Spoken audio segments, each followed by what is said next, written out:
right, so we need to combine our constants on this side. We're always going to get our clean up our sides before we do anything else. At this point, negative 18 plus 10 in your calculator is what? Negative 8 is equal to 6x minus 8. Please don't try and do all this at the same time. If I subtract 6x to bring my 6x over here, I end up with, 0 minus 8. I end up with no x's, don't I? Do I? Ooh. I'm bringing this down right here.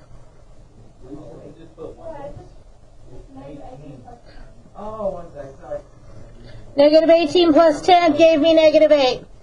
Okay? So that is equal to negative 8, isn't it? Is that a true statement? It's a true statement. So what that tells us, because if I added 8 on this side, added 8 on this side, it actually comes out to 0 is equal to 0, doesn't it? This is a situation where you have infinitely many solutions, which is really the set of all real numbers.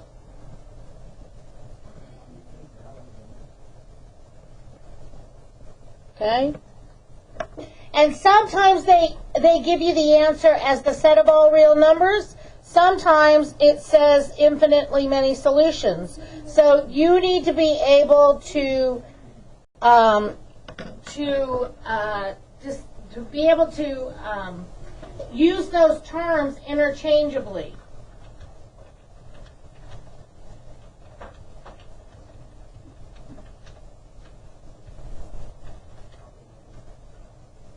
And the set of all real numbers symbol is a big R, and sometimes it looks like it's, okay? All right? So, let's try it.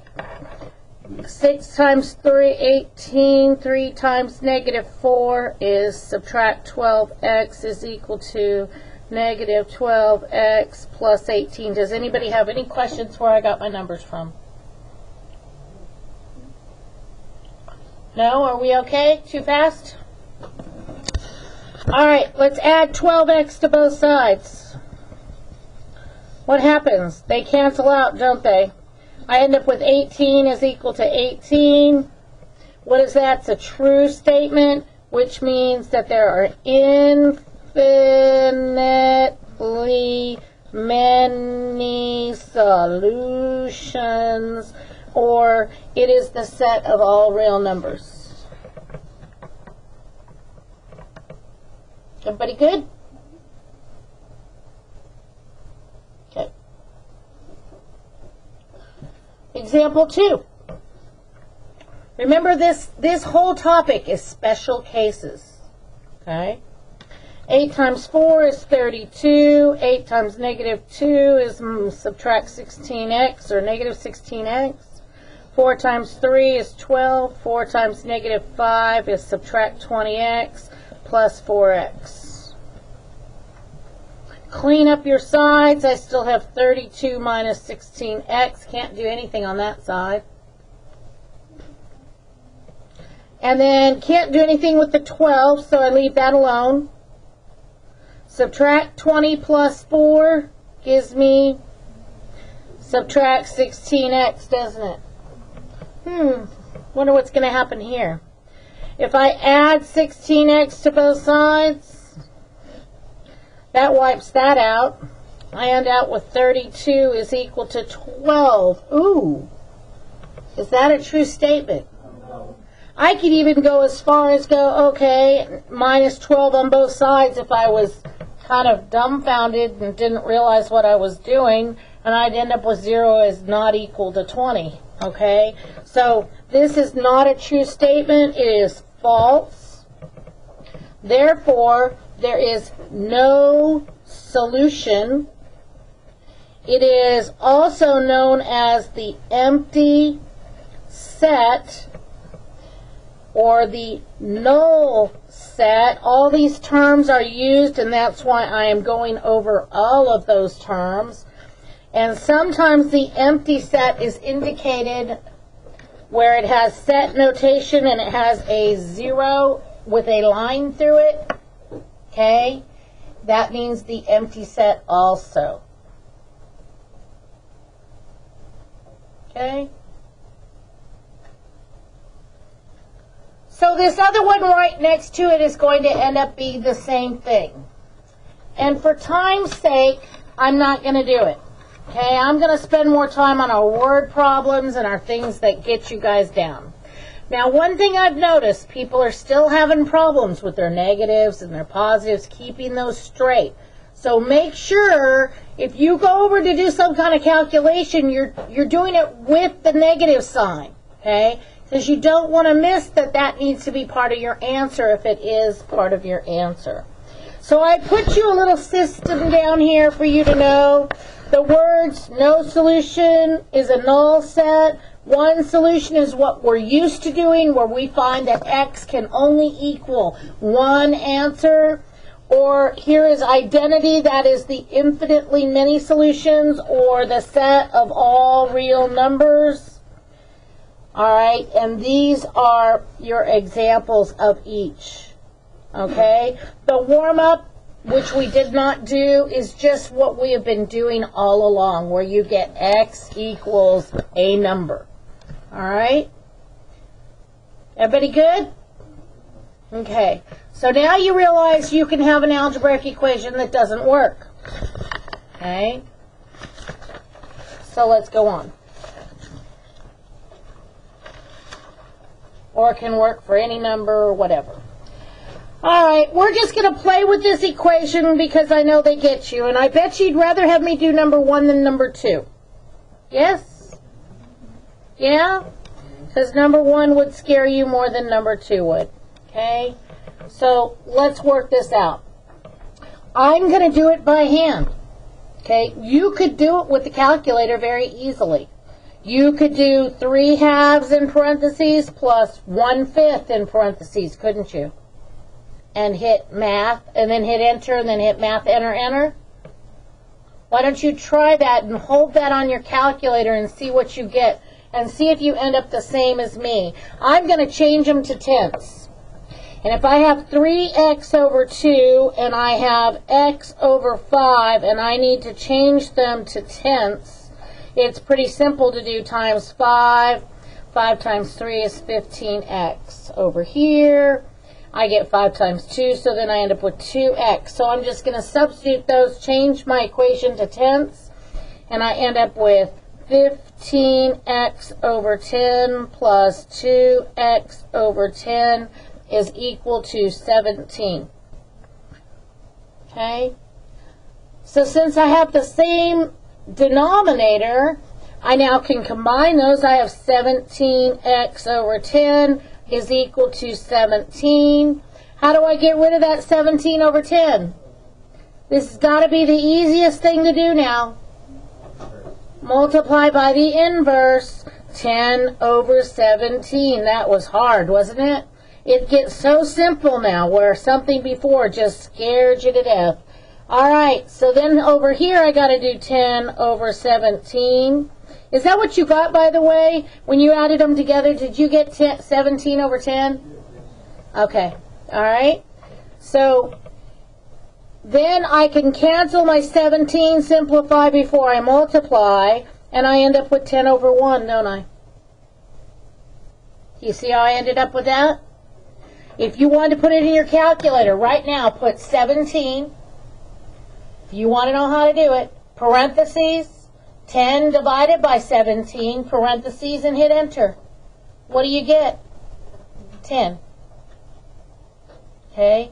So I'm trying to show you the options. You can use that calculator to help you with the computations. No matter what, because you guys are making mistakes after mistakes after mistakes, I would go and I'd pop my 10 in here and I'd use my calculator and I'd say 3 times 10 is 30. Then I'd put in my calculator. 30 divided by 2 is? Okay. And I have 10 divided by 5 is 2. And I get 15 plus 2 is, which gives me 17 equals 17. There's my check. Okay? I'm not going to bother doing this one. Well, I guess I should. So here we have, this is called one solution, right? What did we call it over here? We called it one solution. This type of problem over here, 8z minus 22. Now, do you see how I put my z's that line? Why do you think? I got 22 and I got z there. Boy, they get confusing. Is equal to 9z plus 33 minus 1z. I'm eating my popcorn. Okay? Alright. I'm going to combine this side to clean it up. So I've got 8z minus 22 is equal to, 8z plus 33. If one of them was negative and one of them was positive, remember, then you're not going to end up in this situation. They have to be the same sign on opposite sides of the equal sign in order to cancel each other out. Subtract 8z. No, it was 9 take away 1. Oh.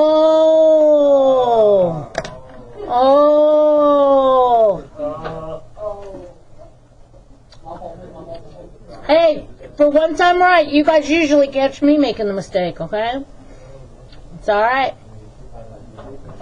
Subtract 8z from both sides.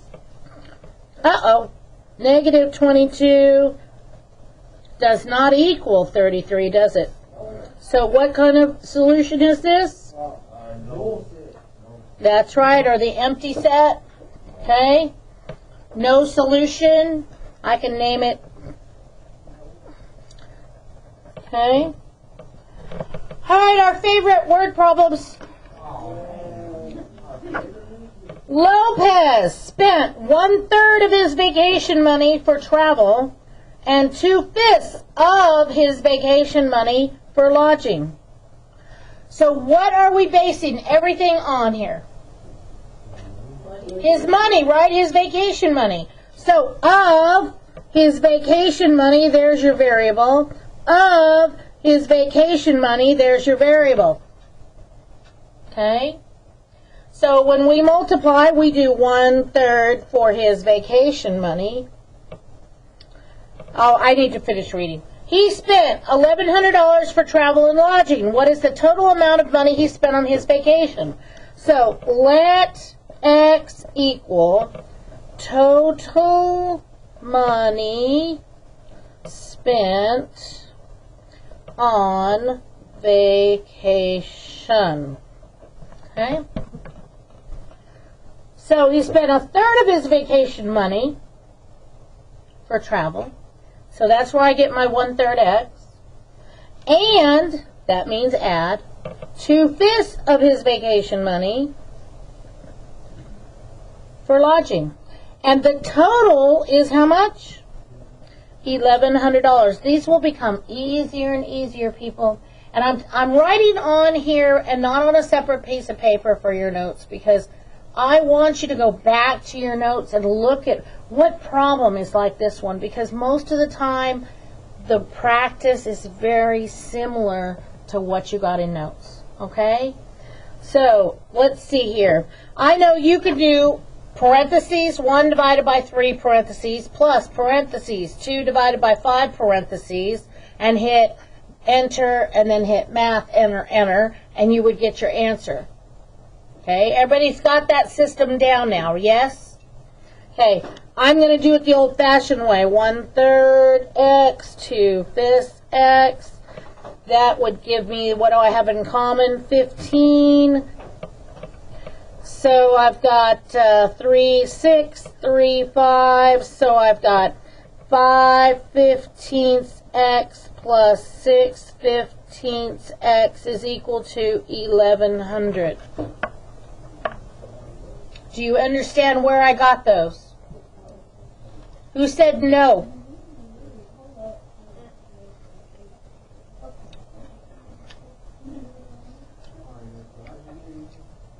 How did I get them? Okay, I took 1/3 and changed it into 15ths. I multiplied 3 times 5 gives me 15. 1 times 5 gives me 5. They're equivalent fractions, aren't they? Down here I did 5 times 3 gives me 15. And 2 times 3 gives me 6. So I made them so they had the same denominator.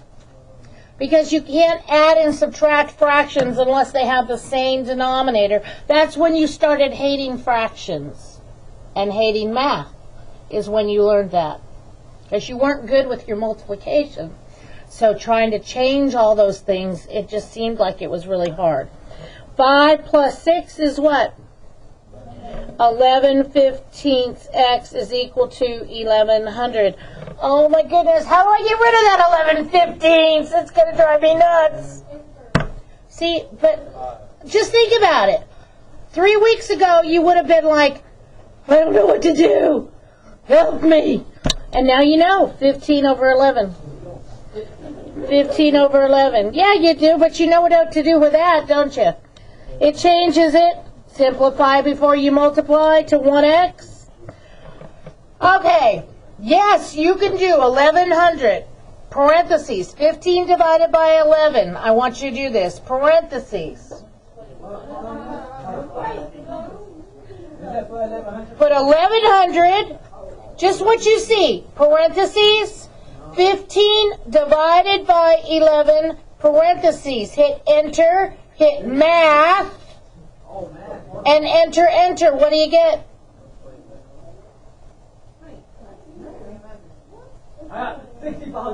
No. You got 1500? You got it right. Look at it this way. I'm going to do it the old-fashioned way. 1100 over 1 times 15 over 11. Okay? Old-fashioned way, no calculator. 11 goes into 1100 how many times? 100. 100 times 15 is what? 1500 over 1 gets me 1500, doesn't it?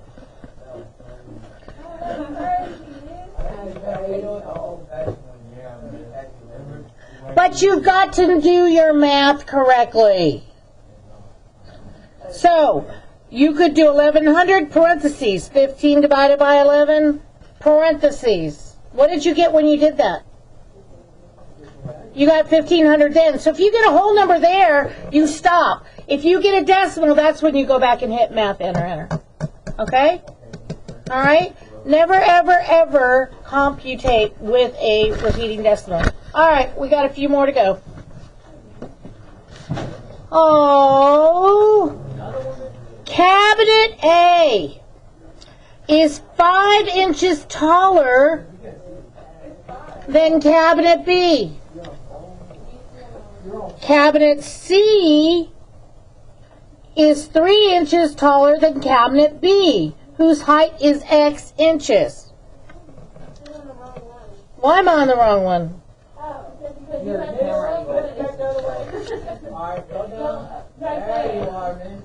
Oh, that's where I was. I've got cabinet A, cabinet B, cabinet C. What did they tell me? Let's see. I can figure out. Cabinet B is how high? No. Wait, what? Cabinet B? X. Oh. X inches tall. What's cabinet A? Taller than cabinet B. How do I write that? Taller than X plus 5. C is what? X plus 3. Those are expressions. You're done. It says write an algebraic expression for the heights of the cabinets. Remember, an expression does not have an equal sign. It is not solved. It is just a term. Okay, it's an expression. If the now we have to go on to part B here. If the total heights of the 3 cabinets are, you see I had to change the word because it had a different word there, are 3x plus 8 inches, can you solve for the height of cabinet B? So they want to know, how tall is cabinet B? That is the question. So this is it. They gave us a total, right? So the total is going to be 3x plus 8 of all 3 cabinets. So what was cabinet A? X plus 5 plus, we have to add cabinet B. How tall was that? X plus, we have to add cabinet C, which was what? X plus 3. And all of that has to equal 3x plus 8, because that's the total. So, I got x plus x plus x, which gives me, and I might go like this just to remind myself, 3x. I've got 5 plus 3, which is plus 8, is equal to 3x plus 8.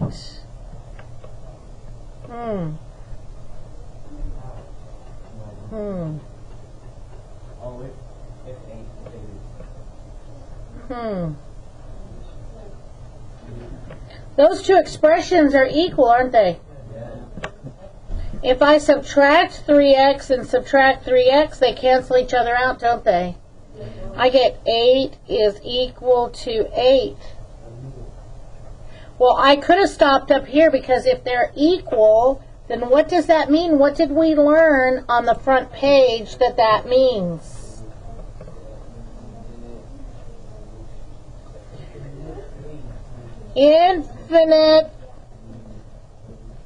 Infinitely many solutions, or you could have told me the set of all real numbers.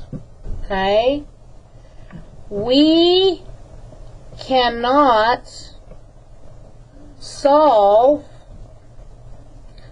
for the height of cabinet B because the height of cabinet B can be anything or any height above 0. You can't have a cabinet that's 0 height or a negative height, can you?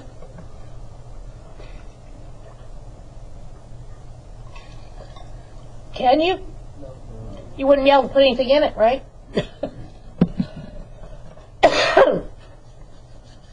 Number 5. Y'all ready? No?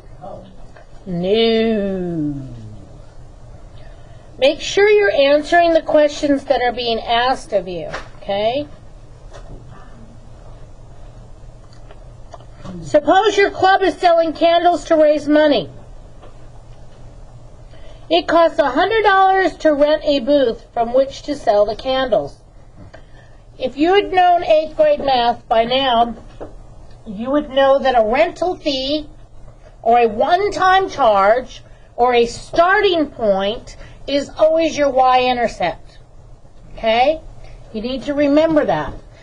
Remember, you've got that wonderful equation, y equals mx plus b. Okay?